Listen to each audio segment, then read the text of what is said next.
నమస్తే నేను మీ Gopi welcome back to our channel. ఈరోజు మనతో వచ్చేసి వైఎస్ సత్య అండ్ ట్రూప్ ఉన్నారు. ఏంటంటే గత 2 రోజులుగా స్వాతి నాయుడు గారు వీళ్ళ మీద కొన్ని ఆరోపణలు అయితే చేశారు ఇన్స్టాగ్రామ్ ద్వారా. అసలు ఏంటి ఆరోపణలు అని వాళ్ళ ద్వారా తెలుసుకుందాం. మేడం నమస్తే మేడం. ముఖ్యంగా మీరు ఆ స్వాతి నాయుడు గారి మీద అయితే కేసు అయితే పెట్టడం జరిగింది. ఎందుకు కేసు పెట్టడం జరిగింది?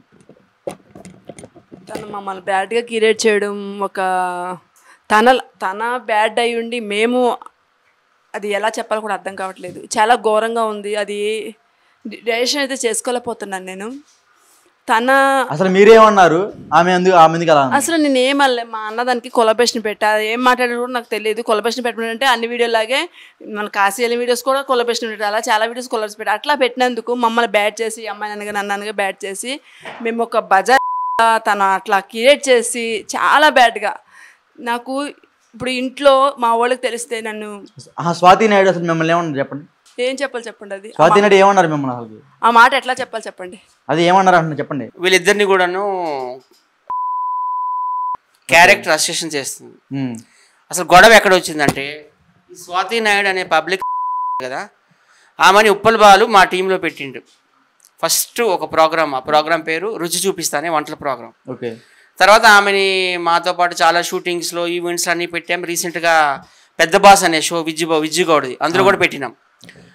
సో ఆమె ఏమనిందంటే, మా దగ్గరకు వచ్చిన కొత్తలో ఇంతకుముందు ఇంతకుముందు వర్కర్ని, ఇప్పుడు కాదు, ఇప్పుడు నాకు పెళ్ళి అయ్యింది, పాప ఉంది, నేను అట్లా చేయడం లేదని అబద్ధాలు ఆడి సొల్లు కబురు చెప్పి మా దగ్గరకు వచ్చింది. నిజమే అనుకోని మేము నమ్మేశాం.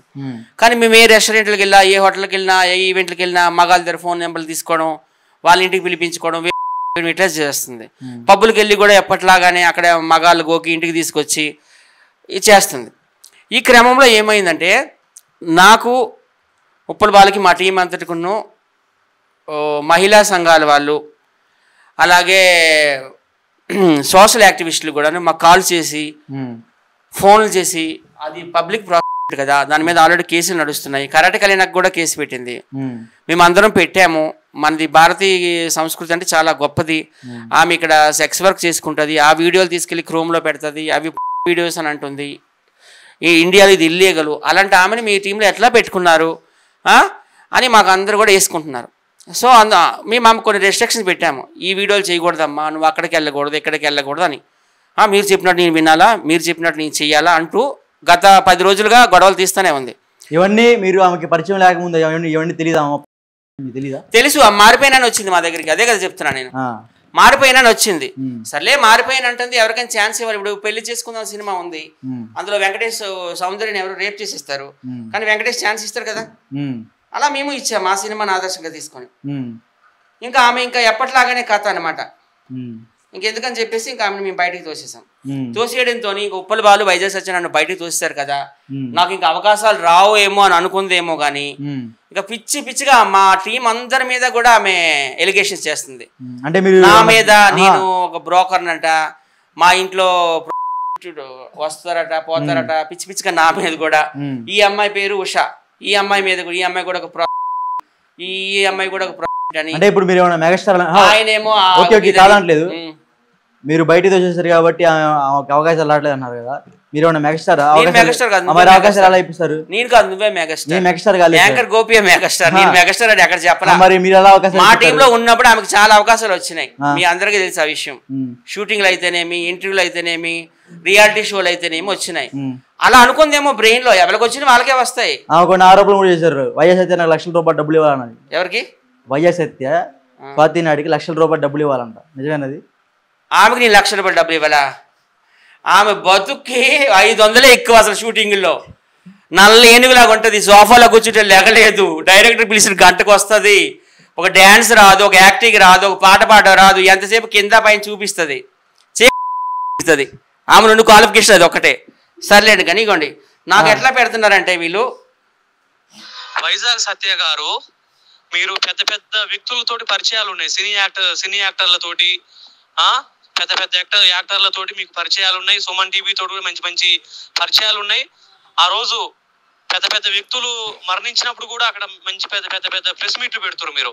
మరి అలాంటప్పుడు స్వాతి నాయుడు లాంటి ఒక తోటి ఆ గలీజు శాస్త్రులు చేసే వాళ్ళతోటి మీకు అవసరమా చెప్పండి? ఆ స్వాతి నాయుడు పిల్లకు పాలిచ్చేటప్పుడు కూడా సోషల్ మీడియాలో పెడుతుంది, యూట్యూబ్ లో పెడుతుంది. అలాంటి చెత్త చెత్త చెత్త వ్యక్తులతో మీకు అవసరమా చెప్పండి? మేము అప్పుడు నేను కరాటే కళ్యాణ్ కలిసి మేము సైబర్ క్రైమ్ లో కేసు వేసినాం ఏసీపీ ప్రసాద్ సార్ దగ్గర.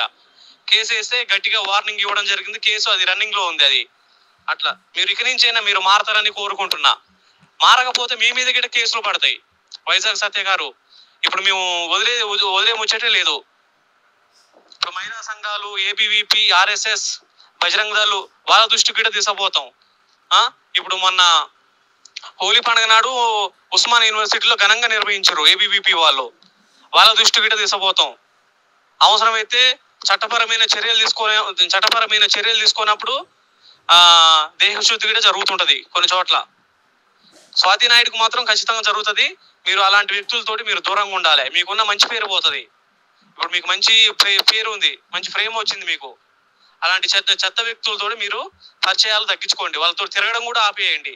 వైజాగ్ సత్య గారు, మీకున్న పేరును పోగొట్టుకోవద్దు. మీరు కూడా అప్పుడు వాళ్ళలో కలిసిపోతారు. చెత్త ఉంది కదా, చెత్త ఫ్రాంకులు చేసేటోళ్ళు, యూట్యూబ్లలో బూతులు మాట్లాడేటోళ్ళు, ఇలా బ్యాచ్లు కలిసిపోతారు. మీరు వాళ్ళకు దూరంగా ఉండడం మంచిది. మీరు ఈ మాటలు మొత్తం చెప్పింది ఎవరు? సోషల్ యాక్టివిస్ట్ సతీష్ ఈయన. ఆయన నెంబర్ కావాలంటే మీకు ఇస్తాను. ఇలాగ మహిళా సంఘాలు కూడా కొన్ని పెట్టాయి, వినిపిస్తావు టైం ఉంటే పర్లేదు చెప్పండి. సో ఇలాగ మహిళా సంఘాలు, సోషల్ యాక్టివిస్టులు నాకు ఫోన్లు చేసి ఇట్లా తిడుతున్నారు. ఆమె ఒక పబ్లిక్ ప్రాసిక్యూట్, ఆమెను మీ టీంలో ఎట్లా పెట్టుకుంటారు అంటున్నారు. మేము ఆమె టీంలో నుండి బయటకు తోసేసాం. ఇంకా తోసేయడంతోనే ఆమె పిచ్చి అయిపోతుంది. ఇంకా నాకు షూట్లు రావేమో, వైజాగ్ సచి ఉప్పల వాళ్ళు నన్ను బయటకు తోసేశారు. వాళ్ళతో నేను ఫ్రెండ్షిప్ చేసినాక కదా 3 రియాలిటీ షోలు చేశాను, చాలా ఇంటర్వ్యూలకు వెళ్తున్నాను, చాలా షూట్లకు వెళ్తున్నాను, మూవీ ప్రమోషన్లకు వెళ్తున్నాను, పెళ్ళిళ్ళకి వెళ్తున్నాను, పేరెంటాలకు వెళ్తున్నాను. ఇంకా నన్ను ఎవరు పిల్లరేమో అని భ్రమలో బతుకుతుంది. అంతే, ఇంకేం లేదు. మొత్తం అందరినీ, ఈమెని, ఆమెని, అతన్ని, ఉప్పల బాలుని, యాంకర్ చందు, విజ్జుగౌడ్ అందరినీ ప్రతి ఒక్కళ్ళు కూడా బ్లేమ్ చేస్తుంది. అసలు మీకేమైంది ఉషా గారు? అసలు ఆమె చరిత్ర ఏంటి అందరికీ తెలుసు కదా. ఆమె ఆంధ్ర, తెలంగాణ, రాయలసీమలో ఎంతమంది మగాళ్ళు ఉన్నారు అందరిది. అంత పెద్ద పబ్లిక్ ప్రాసిక్యూట్ అయినా కానీ మేము పెట్టుకున్నాం, అవకాశం ఇచ్చాం, అయినా కానీ రెచ్చిపోతుంది. ఆమె ఏం చేసింది? ఆమె బతుకు అందరికీ తెలుసు. 20 ఏళ్ళుగా ఆమె ప్రాసిక్యూషన్ లో ఉంది. ఆమె ఈ వృత్తిలో బేగంపేటలో ఒక డీజేని పడేసింది. ఆ డీజేకి మందు పెట్టేసింది. ఆ డీజేకి తల్లిదండ్రులను దూరం చేసేసింది. ఆ డీజేని పెళ్లి చేసుకుంది. ఇప్పుడు ఒక పాపను కనింది. ఇప్పుడు ఏం పోయే కాలం, ఇప్పుడు ఎందుకు పబ్బులకి వెళ్ళాలి? మళ్ళీ ఇంటికి తీసుకొస్తుంది. ఎవరైనా అడిగితే ప్రాంక్ షూట్ అండి, ఎంట్రీ అండి అంటది. కింద ఒక రూమ్, పైన ఒక రూమ్ ఉంటుంది. పైన పని కానించుకుంటది, డబ్బులు సంపాదించుకుంటది. సో ఇట్లాంటి వాళ్ళు అసలు సొసైటీకి ఏం మెసేజ్ ఇచ్చినట్టు? మన భారతదేశం అంటే ఒక సంస్కృతి, సాంప్రదాయం ఉంది. మనకు అసలు ఈ సెక్స్ వర్కులు, ఈ వీడియోలు ఇవన్నీ కూడా ఇల్లీగల్. నీకు కూడా తెలుసు కదా. అంటే మీరు చూడట్లేదు ఇవన్నీ? నేను ఎప్పుడు చూడను. క్రోమ్ ఎప్పుడు ఓపెన్ చేయను నేను. నువ్వు క్రోమ్ ఓపెన్ చేయి, మొత్తం మనకు తెలుస్తుంది. ఆమె ఇంటర్వ్యూలో చెప్పింది 10,000 మందికి నుంచి. ఓకేనా? సో ఇట్లాంటి వాళ్ళకి దయచేసి మీడియా కూడా సపోర్ట్ చేయకూడదని నేను కోరుతున్నాను.